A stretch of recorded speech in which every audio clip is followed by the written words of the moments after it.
अरे, मंदिर में इतने मुर्गे हैं, पहले इन्हें खा लेते हैं, फिर मंदिर लूटेंगे। लेकिन उन मूर्खों को क्या पता, यही मुर्गे उनका काल है। ये वो समय था जब पाटन पर अलाउद्दीन द्वितीय ने विजय प्राप्त की थी। विजय के उन्माद में डूबी उसकी सेना की नज़र अब पवित्र बहुचरा माता मंदिर पर थी। रात गहराई हुई थी।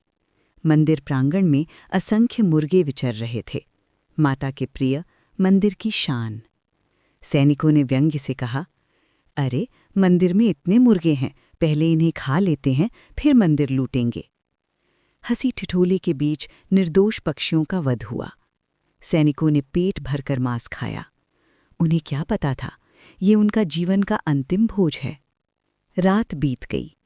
भोर की पहली किरण फूटी। एक मुर्गा जो किसी तरह बच गया था, ऊंची दीवार पर चढ़ा और उसने पूरी शक्ति से बांग दी। उस बांग के साथ ही वातावरण बदल गया। अचानक सैनिकों के पेट में असहनीय पीड़ा उठी। वे तड़पने लगे, चीखें गूंजने लगीं। और तभी एक अविश्वसनीय दृश्य। उनके पेट फटने लगे और जिन मुर्गों को उन्होंने खाया था, वे जीवित होकर उनके शरीर चीरते हुए बाहर निकलने लगे। कुछ ही पलों में पूरी सेना धराशायी थी। जो बचे, वे भय से कांपते हुए प्राण बचाकर भाग खड़े हुए। कहते हैं, ये दृश्य देखकर स्वयं अलाउद्दीन स्तब्ध रह गया।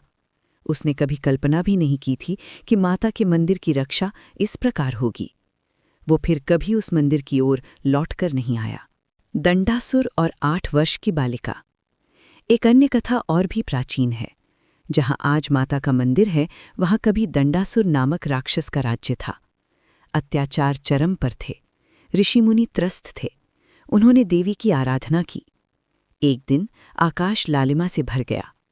एक 8 वर्ष की दिव्य बालिका प्रकट हुई। वो स्वयं माता थीं। बालिका ने दंडासुर की सेना का संहार कर दिया। भयभीत दंडासुर भागकर मुर्गों के झुंड में छिप गया। माता ने अपने मस्तक का कुमकुम उठाया और मुर्गों पर छिड़क दिया। क्षण भर में दंडासुर अपने असली राक्षसी रूप में प्रकट हो गया। धरती कांप उठी, आकाश गरज उठा और फिर देवी ने उसका वध कर दिया। मुर्गों ने माता से विनती की, माँ, हमें शरण दीजिए। माता ने स्नेहपूर्वक उन्हें अपना वाहन स्वीकार किया। तभी से मुर्गा माता का प्रतीक और वाहन माना जाता है। जब भी पाटन की धरती पर सुबह कोई मुर्गा बांग देता है, कहते हैं वो उस चमत्कारी भोर की याद दिलाता है।